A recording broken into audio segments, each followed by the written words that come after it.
Hi guys, my name is Sage, and today I'm going to be talking about basically the definition of delinquency and its many categories, as well as how the numbers have changed in juvenile arrest for violent and property crimes.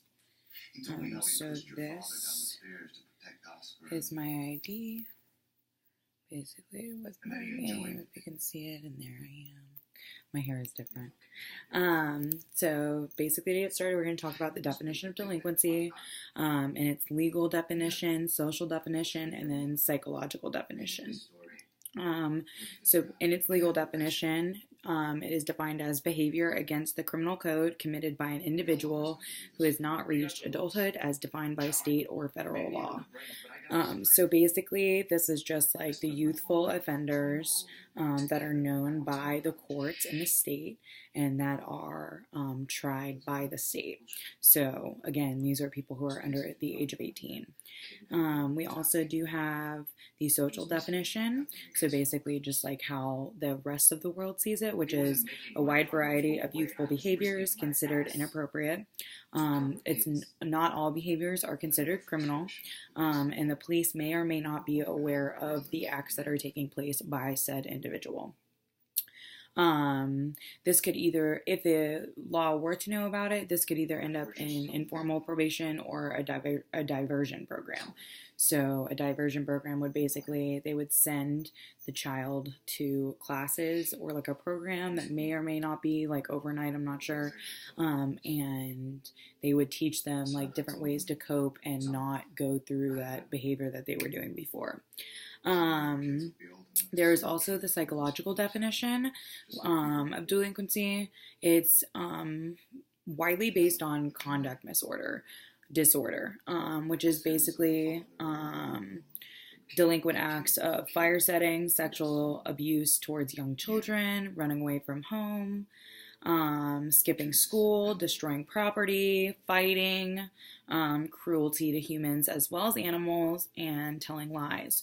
So basically, this would just be the children that have a really hard time, are often getting in trouble in class, could be pulling pranks on other teachers or students, cruelty to animals. I don't really know how I could see somebody under the age of 18 hurting another person or animal, but I guess it is possible. Stealing, very widely known through the adolescent community. Sometimes your peers think it's like cool to steal, and so other kids will get involved in that. So it could also be a large problem with who the kids hang out with, who they surround themselves with. Monkey see, monkey do. I talk about that in my discussion a lot. If one kid sees another kid doing something, they are going to be like, oh, like I need to do that because they're doing that. So it's just widely dependent, I think, on the group that they surround themselves with. There's also something called associated antisocial behavior, which is used other than conduct disorder, like when they don't want to use conduct disorder or ODD or ADHD as like what they are as their diagnosis. It's reserved for more serious habitual behavior, especially behavior pattern that involves direct or harmful actions against others. Although like conduct disorder, it is reserved for adults. So people who are over the age of 18 instead of people who are under the age of 18, who showed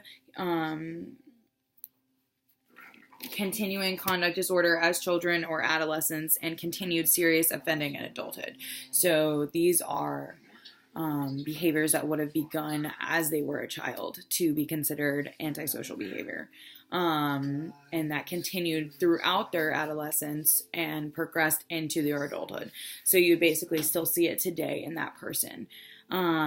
Like a social delinquent, the psychological delinquent may or may not have been arrested for such behaviors, such as stealing, setting fires, running away from home, skipping school, destroying property, etc. Some being illegal, others being associated with ODD or ADHD might not be illegal. So running away from home. lying, basically just like the behavioral tools that we use every day that are bad, not anything that is harmful to, this is my cat, to other people or animals. So yeah, we also do have the largely unknown, which is going to be the dark figure. So basically, the number of people that we do not know that commit these crimes in adolescence. So I don't know. I think that's very interesting. In 2013, just over 500,000 persons under the age of 18 were arrested by law enforcement officers in the United States. That's a huge number. 500,000 people is a lot of people, especially if they're under the age of 18. That already cuts the population significantly. So, surprising. So now we're going to talk about the juvenile arrest for violent and property crimes. This goes from 2004 and 2013. So total crimes in 2004 were 1,226,865, and in 2013 it was 666,263. So the number of total all juvenile arrest record crimes has gone down significantly. It would be a 45.7% decline, which is a big number. We're seeing big results, so obviously there's something being done, and whatever it is, it's working.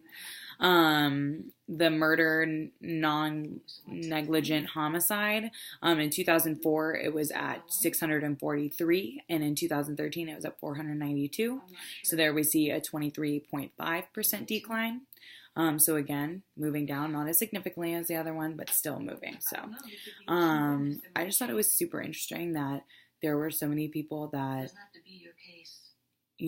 participated in juvenile arrests. I just thought it was really interesting that, this happens in like our everyday world. And I hope that one day, someday soon, they will be able to do something about it. So thanks for listening. Have a great day.